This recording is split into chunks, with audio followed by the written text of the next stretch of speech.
Shekhar duty నుంచి వచ్చారు. రాగానే ఆయన కోసం సర్ప్రైజ్ అనమాట ఇది. సర్ప్రైజ్ ఏం కాదు, పిల్లలకి యూనిఫామ్ తీసుకోవాలి పదండి అనగానే ఆయన ఫేస్ వాడిపోయింది. మ్యాప్ పాయింట్ పెట్టమన్నారు, పెట్టాను. ఆయనకి రూట్ చెప్తున్నాను నేను. చెప్తుంటే నువ్వు కట్టే చెప్తున్నావు అని వెనక్కి తిరిగి చూసుకుంటూ ఉంటారు మధ్యలో. నా మీద అంత నమ్మకం, ఆ మాత్రం నమ్మకం లేకపోతే ఎట్లా చెప్పండి? అంత నమ్ముతారు నన్ను. అయితే వెళ్తున్నాం, దారిలో ఉన్నాం. కిందకి వెళ్ళమన్నారు పాపకి యూనిఫామ్ కోసం. కిందకి నడిపిస్తున్నారు. నా దగ్గర వాళ్ళిద్దరు అస్సలు ఉండరు. అయితే పాపకి గ్రీన్ కలర్ నచ్చిందంట, చూసుకుంటుంది దాని సైజు అవైలబుల్లో కాదని. 3 డ్రెస్సెస్ అయితే చూపించారు మాకు. ఈ 3లో ఏదైనా మీకు నచ్చింది తీసుకోవచ్చు అన్నారు. అయితే రీతుకి గ్రీన్ మీదే వెళ్ళిందనమాట మనసు. అయితే దానికి నచ్చింది ఎందుకు కాదనాలని గ్రీన్ తీసుకున్నాం. అమ్మగారి మొహం వెలిగిపోద్ది, అది దానికి నచ్చని తీసుకుంటే వాడిపోతుంది. అలాగే సాక్సెస్ కూడా తీసుకోవాలని చెప్పి 2 pairs ఆఫ్ సాక్సెస్ తీసుకున్నాను.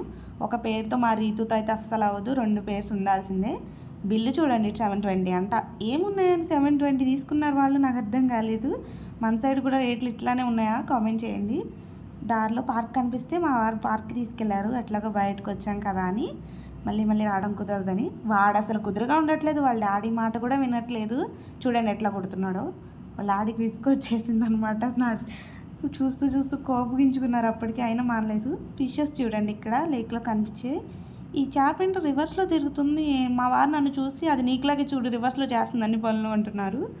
పాప చూడండి మార్నింగ్ వేసిన డ్రెస్ బాగుంది. Thanks for watching. లైక్ చేసి సబ్స్క్రైబ్ చేసుకోండి.